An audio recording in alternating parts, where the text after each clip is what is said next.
Com a palavra o líder Humberto Costa. Senhor presidente, senhoras senadoras, senhores senadores, telespectadores da TV Senado, ouvintes que nos acompanham pela Rádio Senado, quero fazer hoje aqui nesta tribuna uma referência especial ao Dia Nacional em Defesa do Rio São Francisco, que comemoramos nesta terça-feira, dia 3 de junho. O São Francisco é o nosso rio da integração nacional, é o caminho de ligação por meio das águas que permitiu unir o Sudeste e o Centro-Oeste ao Nordeste brasileiro. Da sua nascente na Serra da Canastra, em Minas Gerais, até sua foz, na divisa de Sergipe e Alagoas, o São Francisco percorre 2.700 quilômetros do território nacional, banhando 5 estados, e foi um importante fio condutor do processo de interiorização brasileiro. Agora, mais de 500 anos depois de ter sido descoberto, o nosso velho Chico, formado por 168 afluentes, está sendo preparado para um novo e estimulante desafio, o de dar aos nordestinos uma melhor condição para aprender a conviver com a seca a partir de uma grande obra de transposição. No mês passado, a presidenta Dilma fez uma importante visita ao Nordeste para vistoriar as obras em andamento, que incluiu o túnel Cuncas II, na Paraíba, a estação de bombeamento de Cabrobó, em Pernambuco, e a barragem de Jati, no Ceará. Tudo é parte dessa imensa obra que começou a ser viabilizada no governo do ex-presidente Lula e que vai mudar a vida de mais de 12 milhões de nordestinos. Os governos do PT tiveram a coragem de assumir o desafio de redesenhar, pelas mãos e vontade dos seres humanos, a hidrografia que a natureza legou àquela região do semiárido, interligando a bacia do Rio São Francisco às outras inseridas no Nordeste setentrional. Desde que aquela área é povoada, os cidadãos que lá vivem sofrem com os efeitos nocivos da escassez d'água. Após uma seca violenta no fim do século XIX, que matou milhares de pessoas na região, o imperador Pedro II chegou mesmo a prometer a última joia da coroa para que nenhum nordestino jamais voltasse a morrer de fome. Passaram-se mais de 130 anos. Centenas de nordestinos seguiram morrendo, perdendo ou abandonando tudo o que tinham. E não houve governo que desse solução para o problema.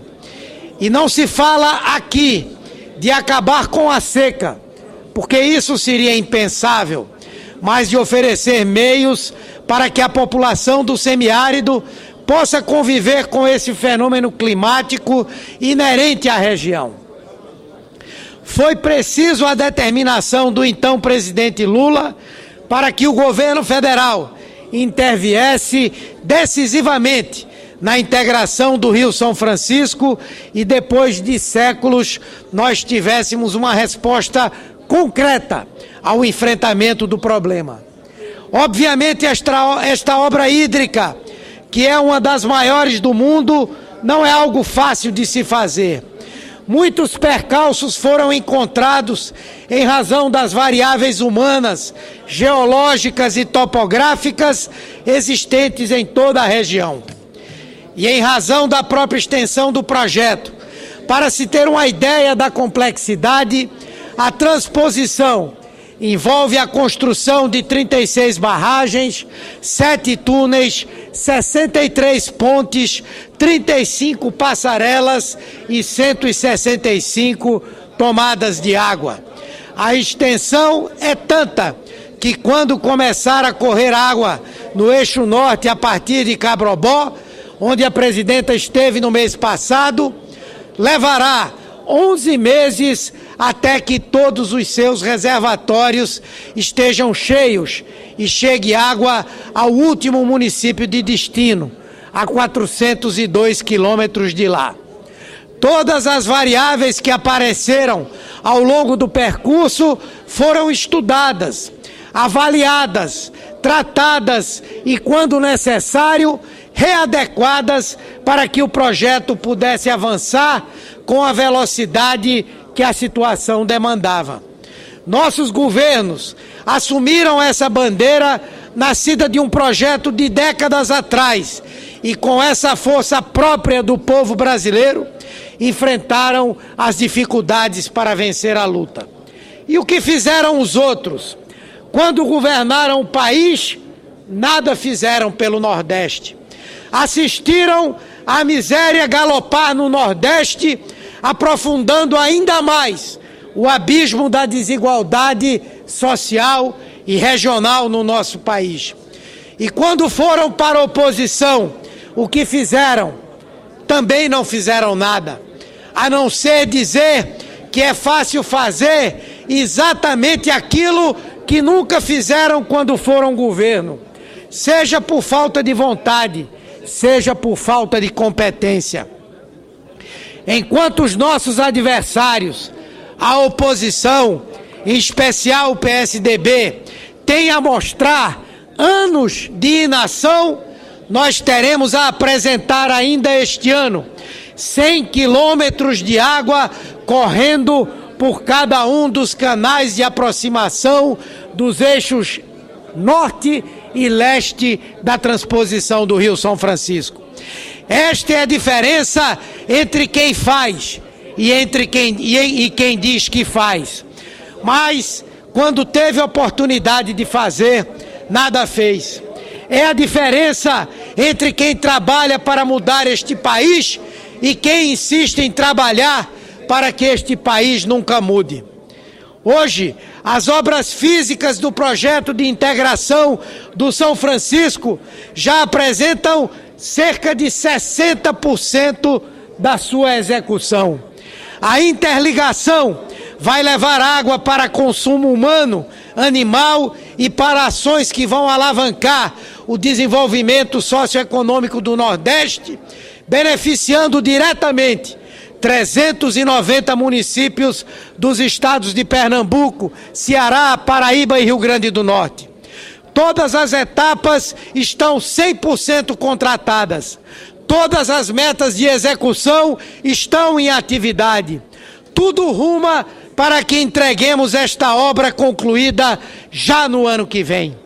É uma obra que gera emprego a mais de 10 mil trabalhadores e tem dado tão certo que na terceira edição do Programa de Aceleração do Crescimento, o PAC, haverá a inclusão de estudos ambientais e de viabilidade para 2 novas extensões da transposição: o eixo sul na Bahia e o eixo oeste em direção ao Piauí.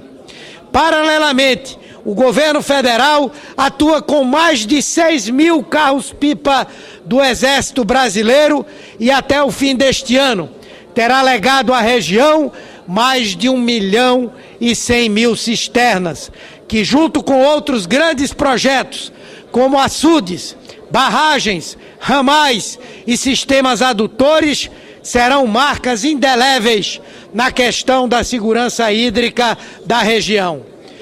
De forma que quero fazer aqui um desafio aos nossos adversários da oposição. Em vez de converscotes em casa de granfinos, vão andar pelo Brasil, mas andar pelo Brasil profundo. Perguntem aos moradores do semiárido se eles hoje têm cisternas, se estão vendo as obras de enfrentamento aos efeitos da seca andarem. Tenho certeza que todos dirão que sim.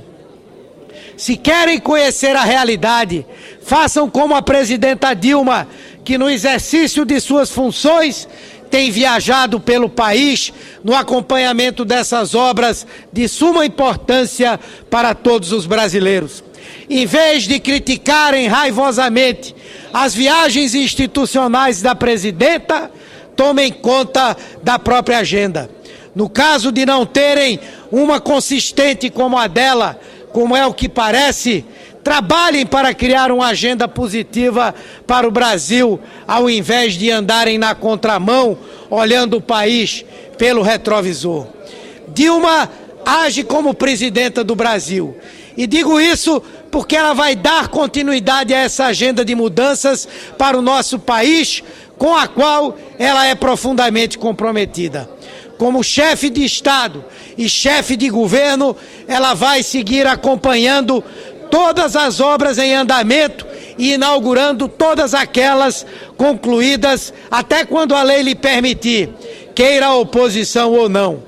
Todos sabemos das qualidades da presidenta Dilma como gestora experiente e do seu extremo zelo em se acercar de todas as ações do seu governo para que o Brasil alcance efetivamente os resultados de que precisa.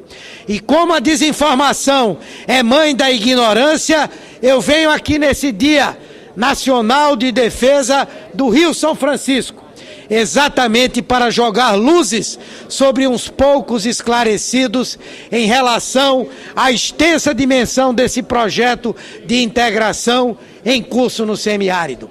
Então, o incômodo dos nossos adversários é um só: é ver que os governos de Lula e de Dilma fizeram infinitamente mais pelo Brasil do que todos eles fizeram juntos. E no caso da transposição, fizeram o que eles jamais ousaram fazer. Isso é o que temos para mostrar ao povo brasileiro: a capacidade dos nossos governos de transformar sonhos e projetos em realidade, a capacidade de trabalhar para transformar o Brasil num país em que o povo seja dono do seu destino. E a presidenta Dilma vai dar sequência à construção deste novo país, para que sigamos mudando e nunca mais voltemos àquele Brasil em que poucos podiam muito e muitos não podiam nada. Viva o Rio São Francisco e há uma vida melhor a toda a população do semiárido nordestino. Muito obrigado, senhor presidente.